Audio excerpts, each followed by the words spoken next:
Día 23 de marzo.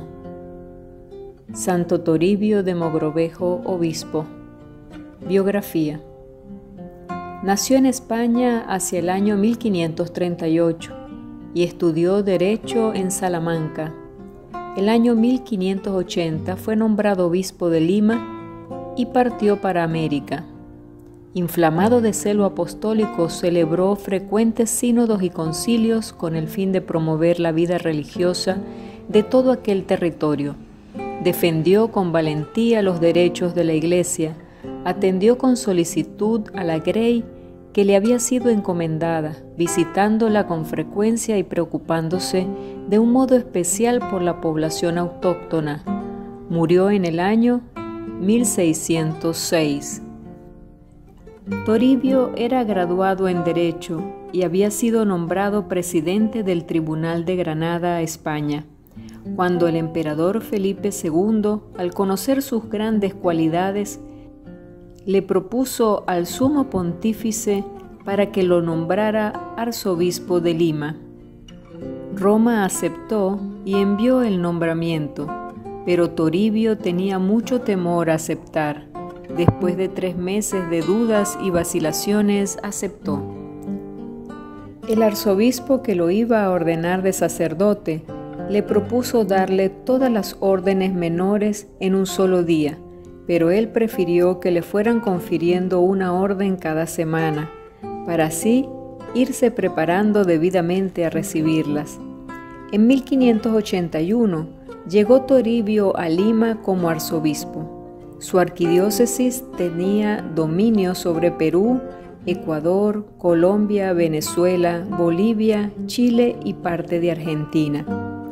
Medía 5.000 kilómetros de longitud y en ella había toda clase de climas y altitudes. Abarcaba más de 6 millones de kilómetros cuadrados. Al llegar a Lima, Santo Toribio tenía 42 años. Y se dedicó con todas sus energías a lograr el progreso espiritual de sus súbditos. La ciudad estaba en una grave situación de decadencia espiritual. Los conquistadores cometían muchos abusos y los sacerdotes no se atrevían a corregirlos.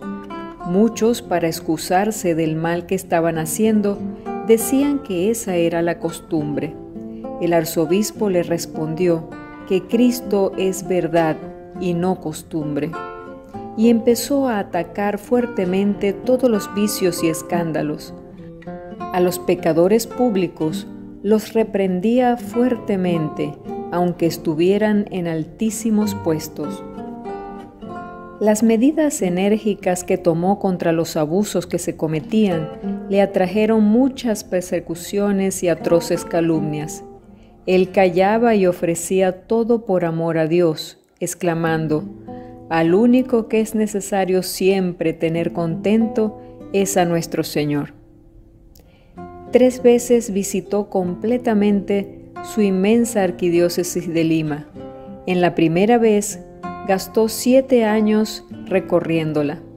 En la segunda vez duró 5 años y en la tercera empleó 4 años. La mayor parte del recorrido era a pie, a veces en mula, por caminos casi intransitables, pasando de climas terriblemente fríos a climas ardientes. Eran viajes para destruir la salud del más fuerte.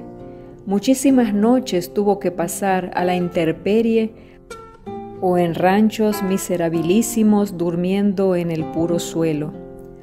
Los preferidos de sus visitas eran los indios y los negros, especialmente los más pobres, los más ignorantes y los enfermos.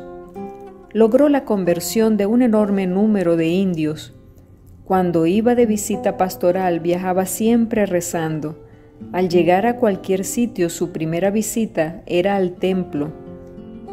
Reunía a los indios y les hablaba por horas y horas en el idioma de ellos, que se había preocupado por aprender muy bien. Aunque en la mayor parte de los sitios que visitaba no había ni siquiera las más elementales comodidades, en cada pueblo se quedaba varios días instruyendo a los nativos, bautizando y confirmando. Celebraba la misa con gran fervor y varias veces vieron los acompañantes que mientras rezaba se le llenaba el rostro de resplandores. Santo Toribio recorrió unos 40.000 kilómetros visitando y ayudando a sus fieles.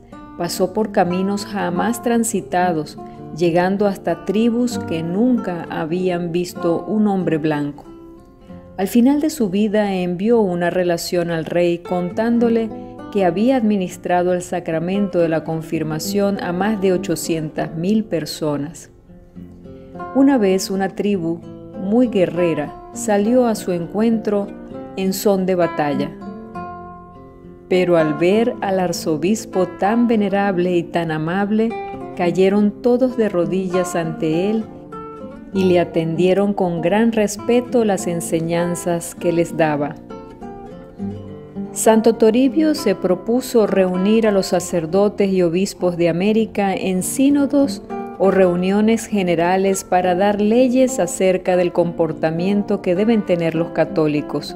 Cada 2 años reunía a todo el clero de la diócesis para un sínodo y cada 7 años a los de las diócesis vecinas.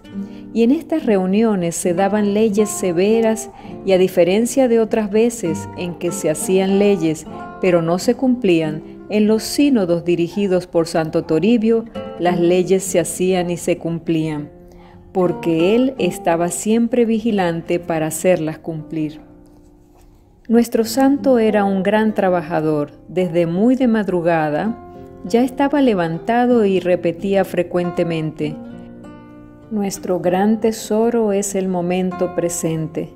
Tenemos que aprovecharlo para ganarnos con él la vida eterna. El Señor Dios nos tomará estricta cuenta del modo como hemos empleado nuestro tiempo. Fundó el primer seminario de América.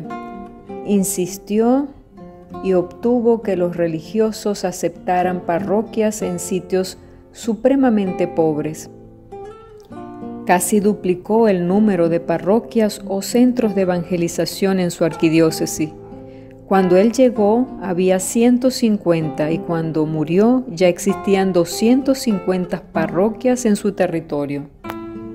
Su generosidad lo llevaba a repartir a los pobres todo lo que poseía. Un día, al regalarle sus camisas a un necesitado, le recomendó: váyase rapidito, no sea que llegue mi hermana y no permita que usted se lleve la ropa que tengo para cambiarme. Cuando llegó una terrible epidemia, gastó sus bienes en socorrer a los enfermos, y él mismo recorrió las calles acompañado de una gran multitud, llevando en sus manos un gran crucifijo y rezándole con los ojos fijos en la cruz, pidiendo a Dios misericordia y salud para todos. El 23 de marzo de 1606, un jueves santo, murió en una capillita de los indios en una lejana región donde estaba predicando y confirmando a los indígenas. Estaba a 440 kilómetros de Lima. Cuando se sintió enfermo, prometió a sus acompañantes que le daría un premio al primero que le trajera la noticia de que ya se iba a morir. Y repetía aquellas palabras de San Pablo: deseo verme libre de las ataduras de este cuerpo y quedar en libertad para ir a encontrarme con Jesucristo. Ya moribundo, pidió a los que le rodeaban su lecho que entonaran el salmo que dice: de gozo se llenó mi corazón cuando escuché una voz: iremos a la casa del Señor. Qué alegría cuando me dijeron: vamos a la casa del Señor. Las últimas palabras que dijo antes de morir fueron las del Salmo 30. En tus manos encomiendo mi espíritu. Su cuerpo, cuando fue llevado a Lima, un año después de su muerte, todavía se hallaba incorrupto como si estuviera recién muerto. Después de su muerte se consiguieron muchos milagros por su intercesión. Santo Toribio tuvo el gusto de administrarle el sacramento de la confirmación a 3 santos: Santa Rosa de Lima, San Francisco Solano y San Martín de Porres. el Papa Benedicto XIII lo declaró santo en 1726 y toda América del Sur espera que este gran santo e infatigable apóstol, quizás el más grande obispo que ha vivido en este continente, siga rogando para que nuestra santa religión se mantenga fervorosa y creciente en todos estos países.